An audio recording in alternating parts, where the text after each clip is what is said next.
दीप जलते रहें, जगमगाते रहें, हम आपको, आप हमें याद आते रहें।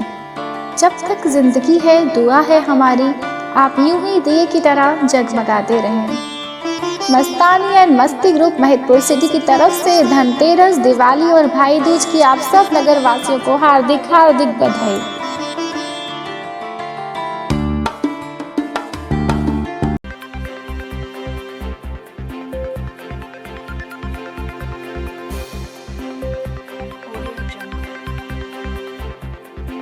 नमस्कार, मैं श्रुति चांदना। स्वागत है आपका जी टीवी भारत में। चलिए बढ़ते हैं आज के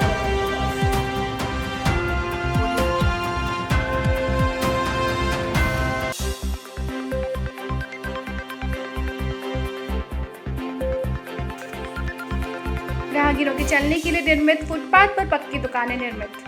राष्ट्रीय राजमार्ग से थोड़ी दूरी पर 3 वर्ष पहले नगर परिषद बरेली के माध्यम से फुटपाथ का निर्माण इस उद्देश्य के साथ करवाया गया था ताकि सड़क से राहगीर ना निकलें, फुटपाथ से होकर गुजरें और दुर्घटनाओं से बचें। लेकिन हुआ इसके बिल्कुल विपरीत।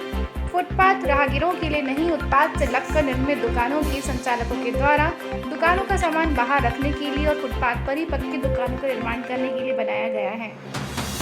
पंडित दीनदयाल परिसर के सामने निर्मित फुटपाथ के ऊपर नगर प्रशासन की मिलीभगत से की दुकानों का निर्माण कर लिया गया है। इस पक्के निर्माण के कारण फुटपाथ का कोई औचित्य ही नहीं बचा है।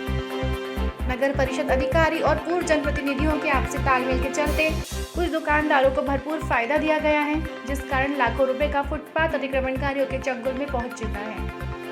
फुटपाथ के पास लगी तरह तरह की दुकानें और इन दुकानों का सामान फुटपाथ पर रखा रहना राहगीरों के लिए बड़ी बाधा उत्पन्न कर रहा है। श्री राम किराना संचालक और धाकड़ मिष्ठान भंडार की दुकानों की सीमा फुटपाथ से हटकर तय की गई है, लेकिन इन दुकानदारों ने फुटपाथ के ऊपर पक्का निर्माण कर सामने मुख्य द्वार लगा दिए हैं। इन दुकानों के कारण अन्य दुकानों का दिखना पूरी तरह से बंद हो गया है। इन दुकानों के संचालकों का स्पष्ट शब्दों में कहना है कि ऊपर से नीचे तक ताले उठाकर ही काम नगर परिषद सीएम और प्रशासक एसडीएम प्रमोद गुर्जर के अलावा अन्य अधिकारियों की नजर में पूरी तरह से फुटपाथ पर किया गया पक्का अतिक्रमण दिखाई देने के बाद भी इस तरह कार्यवाही नहीं करना बड़ी मिलीभगत का इशारा कर रहा है।